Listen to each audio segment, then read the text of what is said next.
Right guys, welcome back to the channel and back to the garden. As you can see here, we've got another one of the Dicksonia Antarctica tree ferns. Now of course these are small plants and these will have absolutely no trunk on them at all, but you can just see in the center, if you can, there is some of the hairiness is starting, which is where that base will form, and it is a fairly wide clump already, so I'm just hoping that's given it a good start to start trunking once it does. Just having a quick look here guys again.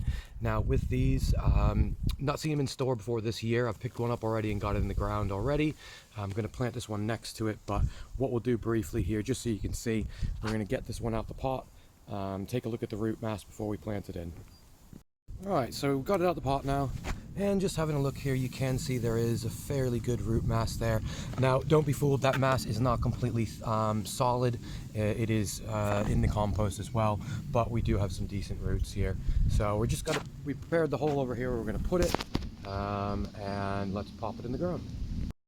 Alright guys, just have a quick look at the tag that is provided with the plant.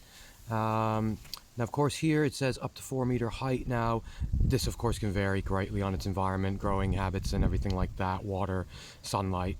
So the height can vary, of course, in its natural environment. It can get quite a bit larger than that. But perhaps in the UK, you might not see as much growth to that. Now, certainly when it comes to planting in moist soil, yes, of course, that is absolutely true. You do want to keep these sort of moist-ish if you can at all times. Now, of course, you don't want to have root rot by keeping it in water, for example. You do want it to drain dry slightly on the root side, but not to completely dry out, basically. With these plants, I personally go around, I've got about 5 or 6 tree ferns now in the garden, and I tend to water them at least every day during the summer, maybe even twice a day if it's really hot or windy. Bear in mind the wind does sap off moisture as well, so even though it may not be hot and sunny out, if it is quite windy, you may find they're drying out a bit quicker as well. It's always worth checking that. Now, with this said here at the bottom, it does say remove damaged fronds as necessary. Now, I think this may be a controversial topic as well in the kind of tree fern community grower side, with some heavily leaning towards leaving the dead fronds on to provide a little bit extra protection as well as moisture retention, while others will choose to take them off when the new flush comes in. Now, there is also the debate around the crown closing up, so you do certainly, from all I can see, want to wait until those fronds that are old or brown are completely brown and have fallen to the side, keeping that crown nice and open before you do cut them, if you do choose to do so. We'll just take a look at my 1 foot tree fern here, and you can see here I have left the fronds on for now, and it's just hopefully let it hang down, provide a little protection, and also open that crown up. Now, I haven't pulled down the fronds or anything. These have just naturally fallen down.